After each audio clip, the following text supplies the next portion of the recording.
Zapraszamy na kolejny film z serii o Maderze. W poprzednich odcinkach pokazaliśmy, jak zorganizować wyjazd na własną rękę. Odwiedziliśmy przepiękny półwysep Świętego Wawrzyńca i opowiedzieliśmy, co warto zobaczyć w Funchal. Nauczyliśmy się też pierwszego portugalskiego słowa. Przypadkowo dowiedzieliśmy się, że Mirador to punkt widokowy. W dzisiejszym odcinku zabieramy Was do Funchal, czyli prastarego lasu wawrzynowego. Zanim jednak opowiem Wam coś więcej o tym super miejscu, zabierzemy Was do Seixal, zobaczyć piękną czarną plażę i do miejscowości, w której mamy takie półnaturalne baseny, żeby wykąpać się w Atlantyku.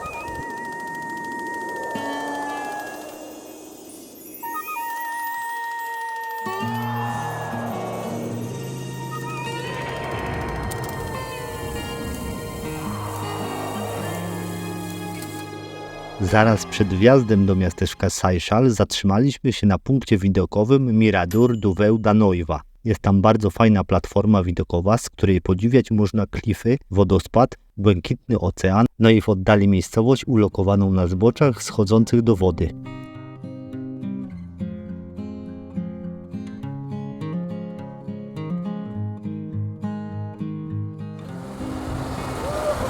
Mniej więcej w tamtym miejscu byliśmy na tym punkcie widokowym, a teraz zjechaliśmy w dół do miasteczka Seixal, które słynie z takiej przepięknej czarnej plaży. Plaża jest malutka, ale piasek jest tak jakby przemielony w młynku, bardzo drobniutki i bardzo przyjemny i wyjątkowy jak na samą Maderę. Bo z reguły są tutaj plaże skaliste, kamieniste i nie ma takiego fajnego wejścia do wody jak tutaj.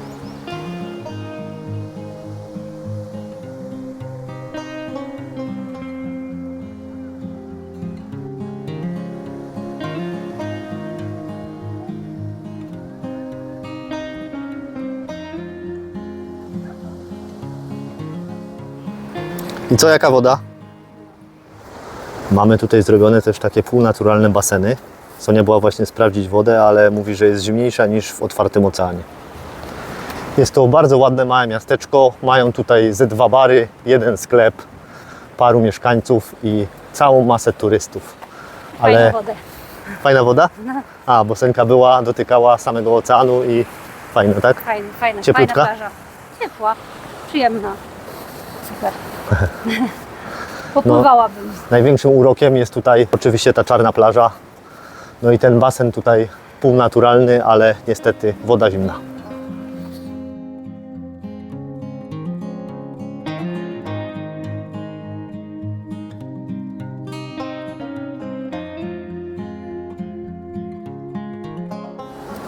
Przejechaliśmy kolejne kilka kilometrów i dojechaliśmy do miejscowości o nazwie Porto Moniz. Jest to taka mała wioseczka, która jest zorientowana głównie na turystów. A całe miejsce słynie z półnaturalnych basenów. Idziemy Wam pokazać, jak one wyglądają. Przebraliśmy się w stroje i mam nadzieję, że będziemy się kąpali w oceanie.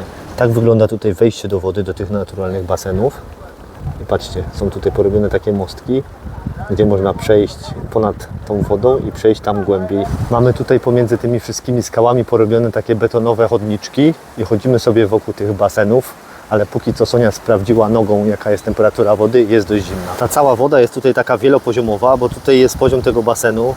Tutaj mamy taki mały wodospad, który spływa nim woda, a popatrzcie się, tutaj mamy kolejny taki już zupełnie naturalny basen i z niego jeszcze spływa taki wodospad i tam dopiero jest ocean. Kolor tej wody jest tutaj po prostu niesamowity.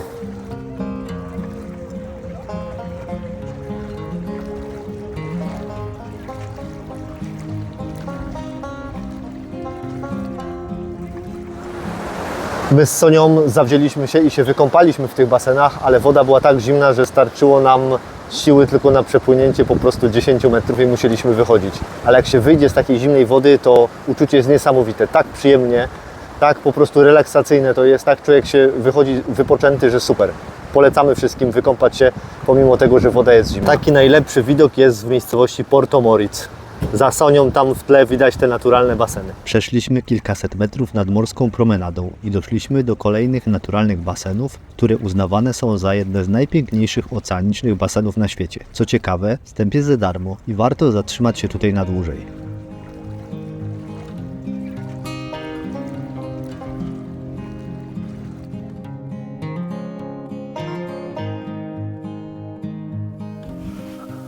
Odkrywcy wyspy nazwali ją Ilha Madeira, czyli Wyspa Drewna. A wszystko dlatego, że gdy tu przybyli, to wyspa była w większej części porośnięta lasem wawrzynowym, który ma swój początek 1 000 000 lat temu.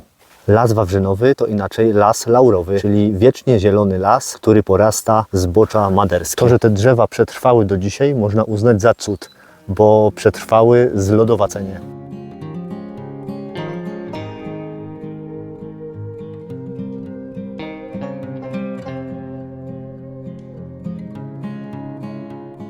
Maderskie lasy w 1999 roku zostały wpisane na listę UNESCO. Jesteśmy teraz na wysokości 1150 metrów nad poziomem morza i prawdopodobnie jest to jedna z przyczyn, dlaczego te lasy akurat nie zostały wycięte przez pierwszych osadników. Wszystko niżej zostało wycięte i spalone bądź użyte do budowy domów. A tutaj po prostu osadnicy prawdopodobnie mieli już za daleko, za wysoko i za niebezpiecznie, żeby się zapuszczać i wycinać te drzewa. Poza tym tutaj te drzewa w większości są takie poskręcane i to pewnie nie jest dobry materiał na budulec. Gdy wyjdziecie tutaj na wzgórze, to koniecznie wzdrapcie się na jego najwyższą część. Patrzcie, co tam widać. Atlantyk. To był dzień na Maderze pełen wrażeń. Zaczęliśmy go w miejscowości Seychelles i chodziliśmy po czarnej plaży. Potem przyjechaliśmy do basenów, w których kąpaliśmy się. Woda była lodowata, ale bardzo przyjemnie się wychodziło. To było nasze pierwsze w życiu morsowanie w temperaturze 25 stopni na zewnątrz. A woda była oczywiście dużo cieplejsza niż w Bałtyku. Więc wow, super, polecamy Wam taką ekstremalną kąpiel. No i na koniec dnia przejechaliśmy do Fanal, czyli do prastarego lasu wawrzynowego i tutaj odpoczywamy i wyczekujemy na upragnioną mgłę, żeby zrobić takie klimatyczne zdjęcia. Trzymajcie się, cześć! Mam dla Was jedno ostrzeżenie, jeśli chodzi o Maderę, a dokładnie chodzi o kleszcze. Gdy byliśmy w lesie wawrzynowym w Fanal, to na sobie znaleźliśmy kilka kleszczy, a wczoraj wieczorem znalazłem jednego kleszcza wbitego w nogę. Więc warto się zabezpieczać, bo nie ma co z wakacji przywieźć jakąś boreliozę.